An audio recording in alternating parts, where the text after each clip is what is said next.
on to your favorite program, Democracy and Rule of Law. And in this episode, this second topic, we want to look at the proposal by the Lagos State Transport Management Agency, Lastma, to go back and be arresting alleged offenders and be subjecting them to psychiatric tests as one of the punishments for committing traffic offenses. And then the question is this: that policy, that resolution, that act, is it in tandem with our law? Thank you very much. Once again, this is another of such incident that you find very distasteful, very strange, coming from a civilian government and not a military government. Unfortunately, some of the elements who constitute Lastma and even the state government, their attitude is almost as if they are despots or they are emperors, the way they go about some of these things. You wonder what is the basis of arresting people forcefully, putting them under torture in Black Marias and taking them into cell without trial. If you get to Alausa there now, they tell you that environmental offenses or people, street traders, all manner of people, the way they handle some of these enforcement, you wonder whether it does not constitute torture. And torture is an act that under fundamental human rights has been declared odious and reprehensible by international covenants that Nigeria entered into, treaties, and even the law, the constitution of this country. Now, this issue of Lastma has no right whatsoever. They have no such power, even under their enabling act, to arrest anyone, put them in prison or jail for any reason. Because the official law that sets up Lastma is for traffic control and management. It is not, they are not a police force. They do not have the powers of the police. And they are not given the power of the police under that particular law. So one wonder, where do they get that authority and the power to arrest people, detain vehicles, and impose all of these things when they are not law enforcement agents? The law does not permit them. We cannot have two law enforcement agents in Nigeria, one federal and the other one state. It's unfortunate that there is a duplicitous understanding of what the function of Lastma or whatever should be in Lagos State. We have a situation where Lastma officers will damage people's vehicle just because they did not stop when they asked them to stop. We have situations where sometimes they even impound vehicles belonging to other people, which is an act of stealing because they have no such powers to drive away a vehicle belonging to an individual. It is unfortunate that all of these kind of actions we wonder where the law backing it. Now, this particular act that we are talking about now constitutes a violation of the constitutional rights of persons. The constitution does not allow for indignity, inhuman treatment, degrading actions by government, or degrading treatment by state officials. That's why the provision of the constitution makes it prohibitive. So it's unfortunate that you are arresting people and forcefully taking them for medical judgment, medical tests. Yes. Without their knowledge, violates all human rights. Yes, we are aware that in the past that the courts in Nigeria have given judgments against Lastma for impounding vehicles and issuing tickets on the grounds that it has no power to impose fine. That is settled already. They are still doing it. Now, despite the other. Now, the Constitution says that there is presumption of innocence of anyone that is alleged to have committed a crime. Yes. That's safe for the Constitution. Yes. Now, where they have arrested someone and the person has not been subjected to trial in a court of competent jurisdiction, and they now apply punishment by subjecting such a person to psychiatric tests. Is that not a violation of that constitutional provision of right to presumption of innocence? Is that not so? It is a violation of the right to presumption, but much more than that. It's even a violation. What we are doing is Now, yes, and then also subjecting the person to inhuman and degrading treatment. Yes, and then what they are doing. And of course, the law is very clear that you cannot subject anybody to any form of medical test without his consent willingly given. And since the so-called affected and alleged offenders never gave consent to such indignities, what they think, is that not violations of the law of the land? Now, let me say that even the doctors who conduct those tests will be violating the rights of those patients. Any patient presented before any doctor for such tests. Because the rule of medical practice and the medical law does not allow you to treat somebody without his consent. Yes. Or to put somebody under any medication without his consent. Yes. Or to pass him through any test without his consent. That's the rule of autonomy under the medical practice. It is not permitted to forcefully conduct tests on a human being without his consent.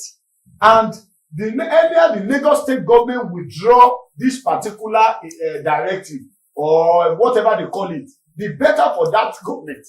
The state government wants to use state power and might to forcefully subject people who are alleged to have committed traffic offenses. Of course, we know that anytime they are arrested, they are still suspected offenders until they are found guilty by a court of competent jurisdiction. Yes. And so long as that has not been done, what the state is trying to use its might and power to do. Unconstitutional. It's illegal. It's unlawful.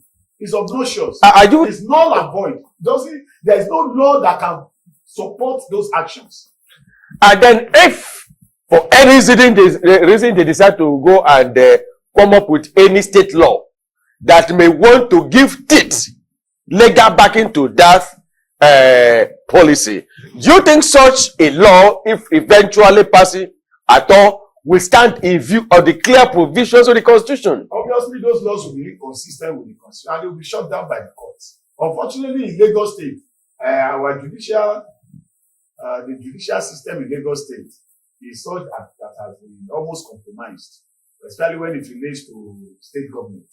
Many of the decisions you find judges, it's as if judges are now afraid of state government in Lagos. That's why you find that most times when people want to go to court against the state government, they go to the federal high court instead of the state high court. Because you can't get justice in most of our state high court. We don't have judges that are bold enough to do the right thing. A lot of Nigerians are no longer even having confidence in the judiciary as the last hope of the common man. Well, I believe that there are still some judges there that are obviously good and courageous and doing the right thing. I still believe some of them are still very good and doing it. And then, now, let's go back to, what we looked at earlier.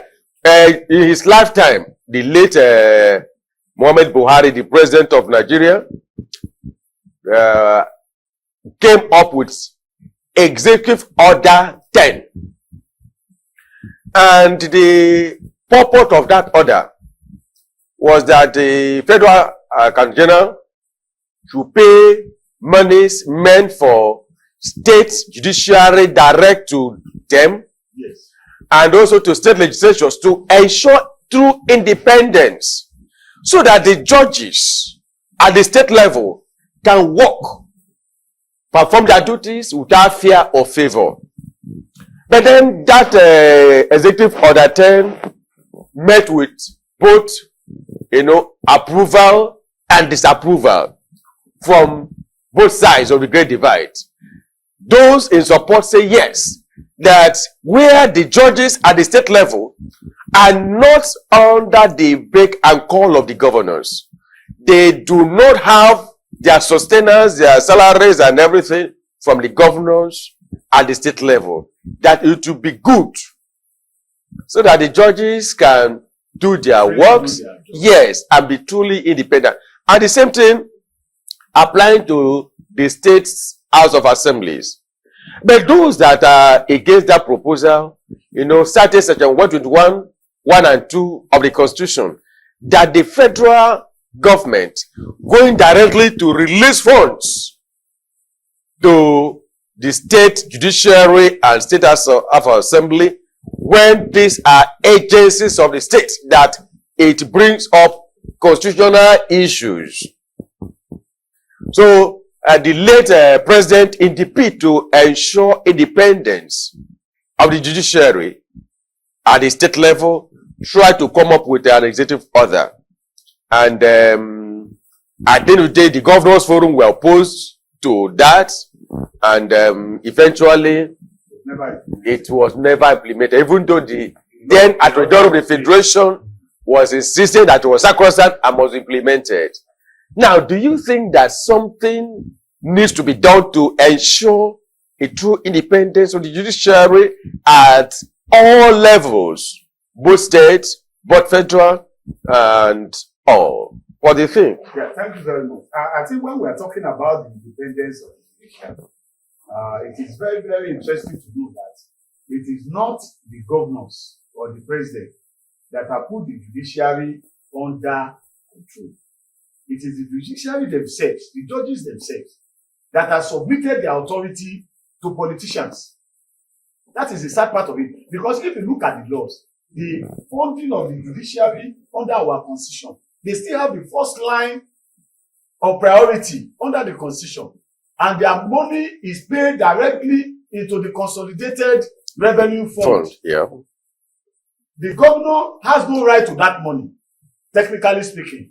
The president has no right to that money. It is between the Chief Justice of the Federation and the Chief Judges of the state to determine the level of disbursement and the mode of disbursement of that money. That money is not even subject to oversight function of the National Assembly. So it is not the problem. Independence of the judiciary as far as funding is concerned is not a problem created by the governors or the president.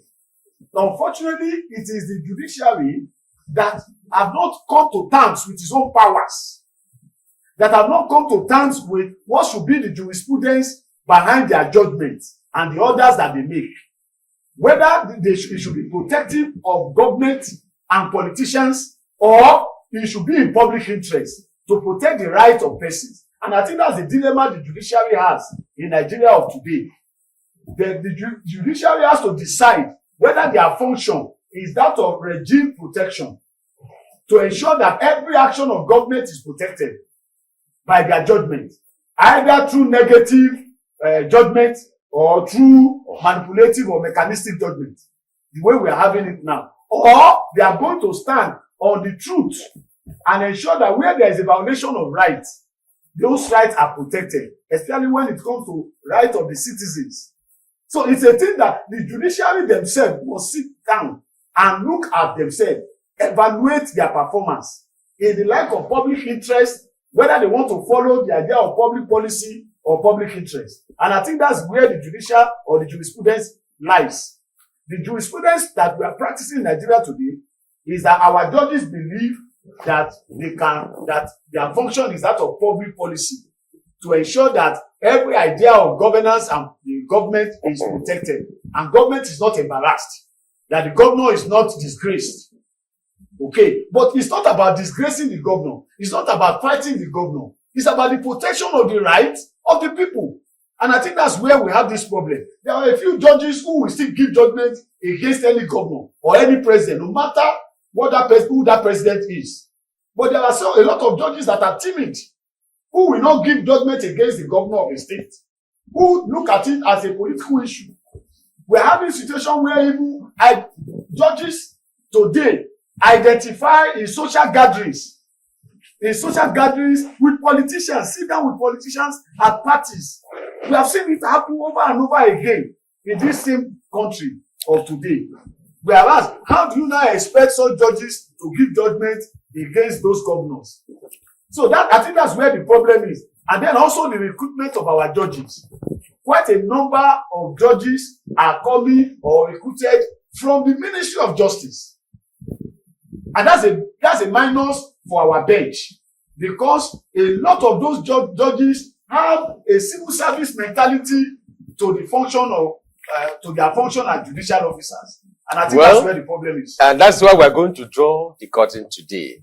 In 2 to 3 seconds, what is your final word on the first topic, which has to do with the issue of executive order of Edo State Governor, and then the proposal by Lastma? Our time is fast spent. Just in 2 seconds. I want to advise the governor quickly to withdraw that executive order. It's embarrassing to his government. And the earlier he does that, the better. And if he refuses to withdraw it, Peter Obi should go to court and get another. And then Lastma? Yes, in the case of Lastma, they should also withdraw that decision or directive from anywhere, or even if it's a law, that law should be abrogated. You don't have any right to force anybody to go through psychiatric tests. Thank you very much. This is why we're drawing the curtain today on this program, Democracy and Rule of Law. We'll be coming next week with other trending issues that border on politics, governance, democracy, and rule of law. We urge you to watch us on all our social media platforms, including Facebook, Instagram, and others. So we say till we meet next week, goodbye.